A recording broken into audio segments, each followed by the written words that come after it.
Thanks for coming to Monetize. We think we've got a great show. And thanks, Camilla, for a fantastic introduction. It's very kind of you to say that I come up with all the ideas, but to be honest, without a great team to execute behind the scenes and to put it into operation, we'd be nothing. So just a big hand of applause for Camilla and the team for putting this show together. Thanks so much. Now, Camilla said we've been doing this for 5 years. I have been talking about monetizing this stuff for at least 5, maybe longer. And when we started out on our monetizing journey, which we did in Boston, by the way, we started to talk about maybe a place you've never heard of, but you definitely live in it. And we called it Churn Nation. Look, I've even got the t-shirt here, Red Hot Churning Customers is what it's all about. And what is Churn Nation? Well, let me tell you something we found out 5 years ago. I'll tell you a shocking fact. 30% of all executives don't know what their churn and retention rate is. Pretty shocking, right? And the ones that do reckon it's about 20–25% of their revenue that they lose every year. We call that churn. And if you add up the size of the churned revenue each year, maybe we just take, the Fortune 500, it turns out it's like $1.8 trillion that's left every year. That's the GDP of a large country. In fact, that puts Churn Nation somewhere between Italy and Brazil. I mean, so there's a lot of money that's at stake here. Now, one of the things that we learned when we talked about that was that churn is one of the things that nobody likes to talk about. It's actually one of the biggest ways that you can grow your business by reducing churn and really focusing on retention, right? But it's a dirty secret, and it's often hidden away in the balance sheet or not even thought about. Those of you who are a CRO in the room, I don't know if I can see Tim here, put your hand up, Tim. Tim cares about churn because he knows that he needs to grow. By reducing churn, that's how you grow, but it's one of these hard things to talk about. And some industries don't even think about this. If you sell one-offs, you're not really thinking about ongoing revenue, so maybe it's not a thing. So the other 2 things you need to think about for monetization are upselling your customers, and the most important thing is referrals, and I'll talk about that later. So those 3 things are what counts. We're going to talk about this by all of the customers that you'll hear today: reducing churn, increasing upsell, and doing referrals. And this was just the stuff that we picked up over the time. But while COVID was on, we were not sitting at home doing nothing. In fact, the marketing team put together one of the most incredible pieces of work I've ever seen, and I've got a physical copy here. You guys can just download it from our website. This is the State of B2B Account Experience. Everyone got a copy of this? Really incredible stuff. I want to thank the marketing team for doing this. Loads and loads of charts to figure out how you can go forward. Something like 2,500 customer interviews, more than 10,000 data points. And then we married that with the stuff that we track in CustomerGauge. Something like 85 million emails, resulting in something like $100 billion of revenue that we track in our system.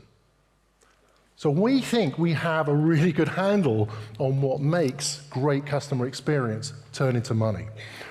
And one of the things that, when we think about how this pulls together, I really want to boil it down to 3 circles of importance to deliver an ROI. Really what makes a successful program. The first thing is you've got to start with a power base. So we've known this for years. I've been doing this for 15 years, and one of the first things that we know is that what makes a successful program is having somebody at the top of your company sponsoring it. You've got to have somebody behind the program that says, we care about customers. Now, that alone doesn't make it happen. You've got to have great execution, but if you don't have somebody at the top of the business saying that customers are all important, it's not going to happen. Right, Mathieu? It's truly true in your business, right? Sorry to pick on you, but we were talking about the other day. But the power base needs to be sure that you've got a great program behind it. So I just want to talk about execution for a minute. And this is in a way how I think about what we deliver with CustomerGauge, with a fantastic IT enablement for your teams. But it's really important that it's automated, that it's consistent, that you're able to run it across an entire organization and deliver it to the front line. That's what counts. Because on top of that, that's also not alone, that's not the only 2 things that you need to make a success. You need culture. So this is always what we've known in CustomerGauge. It's not just the software that works. You need to be able to engage your team of people around the place. That is why, Carrie, well, Kerry's around, I'm sorry. Kerry is our culture voucher in the business. He's delivering the academy because you've got to connect the execution to your people. And I'm so excited. Gemma, you're over there. Gemma's going to be presenting later. I think you guys at Briggs have got one of the best programs I've seen out there to engage culture. It's definitely really worth following that. And they were an award winner. So, you know, you're in the best company to find out how that works. But it's really important, Gemma, right, to engage people? Okay, so you have to have these things, three things working because you need to deliver an ROI into the business, to your top management, so they can carry on supporting you. Because I've seen it too often that the program loses track and people get carried away by going off on the wrong tangent, by doing too much research. So they lose the execution. And then what happens? People in the business start to lose trust. And then, of course, your key sponsor misses out as well. So that is the death of a program. And we're all CX professionals in this room. So I want to also ground us by talking about the world we live in at the moment. Now, we are going through a war in Europe at the moment. And we all know that energy is in short supply. This is going to be one of the big crises that gets us through the winter, and it affects everything that we do because it pushes up food prices, it pushes up transportation. Hell, we don't even know if we can heat our homes this winter. And the reason I've got these rather gloomy slides here from the 1970s is that I lived through this. This is like the nth recession I can remember, but this was something that happened because in the 70s, we came out of an oil shock due to war in the Middle East. Oil prices skyrocketed then, and it just affected everything. And of course, then we had rampant inflation and interest rates went up. People need more money for doing the same job. You get into this cycle. And we've had like 20 years of almost zero inflation and very low interest rates. So this is becoming a big shock. And we're also going through this big period of digitalization. In the 70s, it was a different situation. We went from an industrial world to something that was more white collar, but we're going through the same thing now. And I look around the room, many brands I know here are very busy making sure that all ordering is done online, for example. The world is changing. And you know, that's not even with COVID. And I didn't even have that in the 70s. So we've come a long way, right? Okay, we're here now. But there is one thing that results out of this, and that is people get out of a job. This dude on the screen here, that's my dad. He died a couple of months ago, so in many ways I'm sort of memorializing him here. In the 70s, he was a big shot in advertising in London. And I got to tell you, advertising in London in the early 70s, well, it wasn't quite like Mad Men in New York, but it was close. It was about as glamorous as you could get. And he flew all over the world and got to do voiceovers and TV and stuff like this. But the issue with advertising in the 70s was it was hard to prove value. So when the oil shock came along, 100,000 people lost their jobs in advertising in Europe. My dad was out of work for 18 months, nearly 2 years. And he had 2 young kids. I was one of those. He had to put us through school. That was a tough time. Now, I don't know if any of you have got kids out there at the moment and you work in CX, but heed my warning. You've got to add value to your program because CX could be one of the first things that gets cut as a luxury.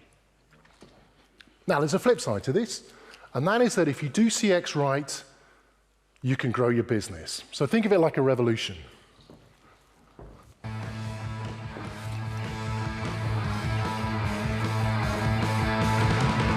So, 1977 comes along, it's a year I remember. It's the Queen's Silver Jubilee in Britain, okay? This is, by the way, my way of honouring Her Majesty, God rest her soul. It was a revolution that happened in the world because up until then, frankly, we had something that those of you who lived through the 1970s might have experienced called prog rock.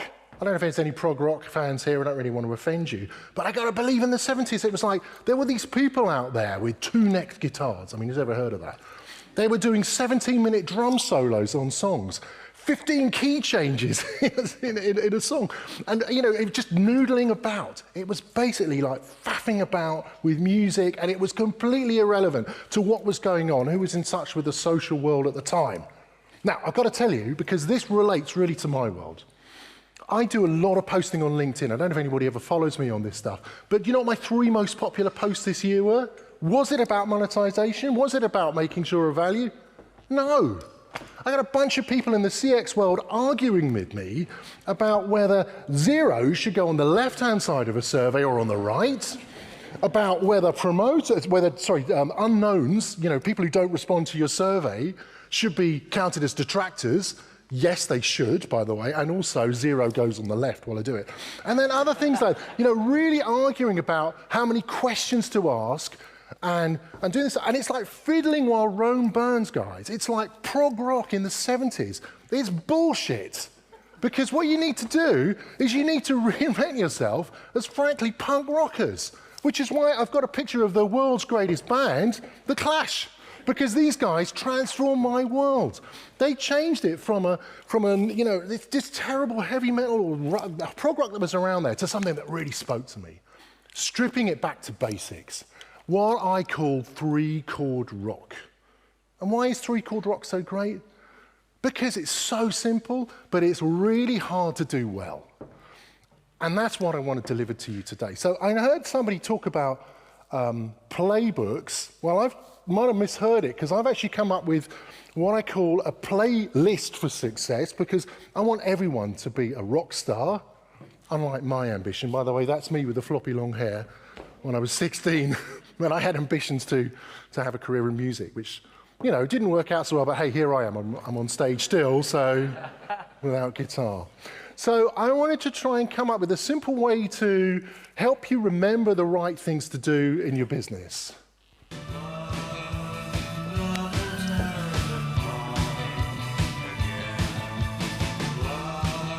Thanks, Ian.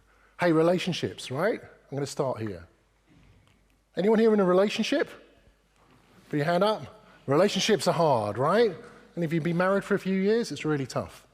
Answering questions like, hey, do I look fat in this? Is really, you know, what do you say to things like that? There are some secrets to having a good, long-lasting relationship. And, you know, some of these things are, you got to build trust. How do you build trust? Well, you communicate a lot. Maybe over-communicate, but you need to keep this real. You got to be open and transparent. By the way, that's how you build trust. It's really important to have shared goals in a relationship. You know, what are we doing? Where are we going with this? How do we raise our kids, or where do we want to go on holiday? And there's a trick to this. You need to have regular check-ins. Those of you in a relationship, I hope you'll go on date nights and that sort of stuff, because you need to have this way of getting out of the mundane of getting the kids to school. So it's about check-ins, and it's about making sure that you tell people, to tell your partner what you heard. Hey, you said this. Did I hear that correctly? This is really relationship greatness going on. And then you just need to repeat it. And actually, there's a lot of science behind this. For those of you who want to follow this stuff, there's the work by the Gottman Institute. Really fantastic to watch some of their videos, and it's definitely worth doing it. There's a science behind this. You can get better at relationships. Guess what? We have business relationships in this room with some of our largest accounts. You might have $1 million account, which on paper is a financial transaction. But all the way down, there are multiple people on their side and on your side who are interacting. And right now, as we said, as we go through a crisis, there's people turning over. So how do you make the thing work? How do you do this? I'm really lucky to have a great CSM team. I can see Dave there because he's sticking his head up. And these guys are masters at it. They work on the relationship. They are looking to build that trust. They want to have shared goals with you. Where are we going together? And by the way, we're regularly checking in with you with, guess what? A survey. We want to find out you're still there, you're still alive, you're still at that email address, because people also churn as well, right? You need to keep that there. And if your person at the account churns, well, you're probably going to get some physical, it turns out. So relationships are really key to what it works. And the next thing is figuring out where they've gone. Marvin. Don't be like Marvin, all right? If you find out that your customer's gone and you've heard it through the grapevine, that's too late. You've got to get out in front of them. That's why we talk about absence of signal. It's so important. Are you checking in with your customers? And here's my trick to do this. And by the way, this is the easy way to think about monetization. I call it the stack rank. You take your book of business and you rank it from your biggest customer to the bottom. Now I've changed the names to protect the innocent, but this is some work I did last week with a client. We took their best customers, we did a trial survey with them, and the results are something like this. Now down here, can you see where we've highlighted the zeros? This is their top 20 accounts. Represented something like 80% of their revenue, and you can see in 6 of their accounts, they got no response. Do we think that's good? We can do better, right? That's what we call absence of signal. And in the top one, by the way, their biggest customer, they only got 1 response. Now, we have a word for that in our business. We call it SPOC, single point of contact. And I don't know what staff turnover is like in your business, maybe 20, 30% or more, but that's a risk. That's why you have to have multiple people contacted in the business. Well, you're going to find out much more about this. This is just to remind you about doing the right thing.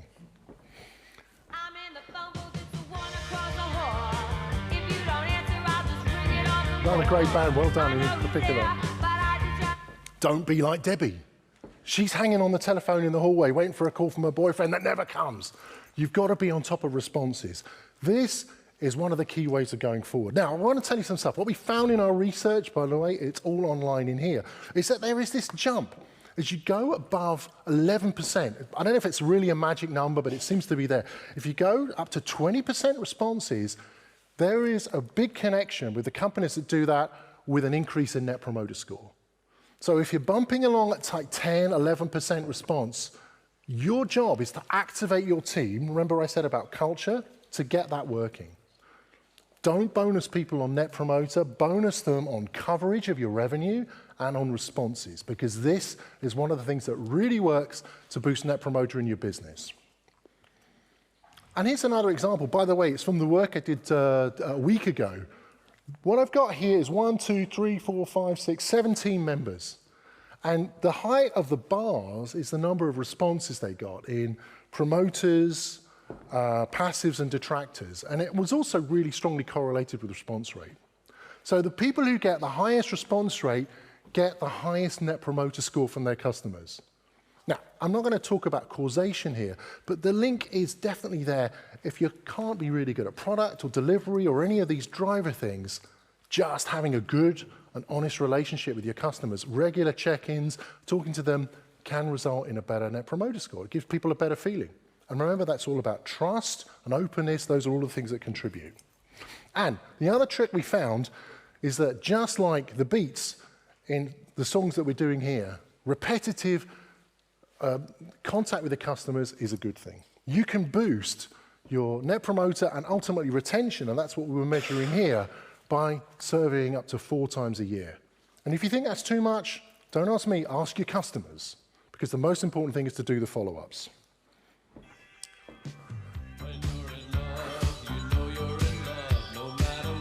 Well, a bit of electro pop there from the 80s. Phil Oakey reminding us that love is all about action, and this is really true because closing the loop is the single most direct way of improving your score. And here's the proof. What we've got here, for people who don't close the loop, the bar on the left-hand side, this is the first time you do a survey. The second time they did a survey, there was some movement in this. These are actual numbers from the CustomerGauge benchmark database. So you can convert about 8% to promoters. But if you close the loop, you can convert 3 times more of your customer base to promoters. So this is pretty simple, right? We've got a few simple rules here. Cover your revenue, get maximized response, and close the loop. Is there any other tricks? Yeah, you got to do it fast. The faster you close the loop, the better you do it. And right now, we say you have to do it in under 48 hours. Some of our customers are 2 hours and less on an SLA. And again, I think Gemma can speak about that because they're really good about doing that. This is a key thing. It's a simple way of doing it. Just reach out. No one's expecting you to completely solve the problem. But even just saying, I heard you, let's get on and we'll do this stuff. Okay, how do you know you're the best? Because nothing compares to you. Well, how do you know if people compare to you, right? You've got a benchmark. So I'm going to introduce a new slide for today. This is what we call, or what I call, I'm sorry, no, but, because I'm a bit of a loner on this, I call it the pyramid of power. Remember what I said? This is how you get to the power. So the first thing you need to do is learn from yourself. Remember we had the team of 7 people? If you could be just as good as the best person in your business, you're doing really well. So learn from the best in your business. It might be the best team, it might be the best segment. Just map that on to the rest of your business and try and get there. But maybe that's not enough, because we've also got in CustomerGauge since the last 18 months, I believe, our campaign benchmarks. I hope you've all seen this, but this is our B2B benchmarks that help you understand open rates of emails, delivery, response rates, how to close the loop, and ultimately Net Promoter Score. This is in CustomerGauge right now, and we've got some big plans for this to maybe even break it down more granularly. But this helps you get better. And then at the top, we've got this concept of using our research, which we do under the brand name of CustomerGauge Intelligence Unit, to understand how you sit as a brand, where you can measure brands against each other. And this is new work that we're doing, in fact, pioneered by some of our customers in the audience here. We're not doing this alone, we're working with some people to do this. We're really at the start of this journey. But our vision is really to connect all of this together so that you can work at the bottom on your program, but compare it to your peers in the room here and across CustomerGauge, and then ultimately against other brands that are not even doing this. That's how you can win in this space. That's how you can go forward.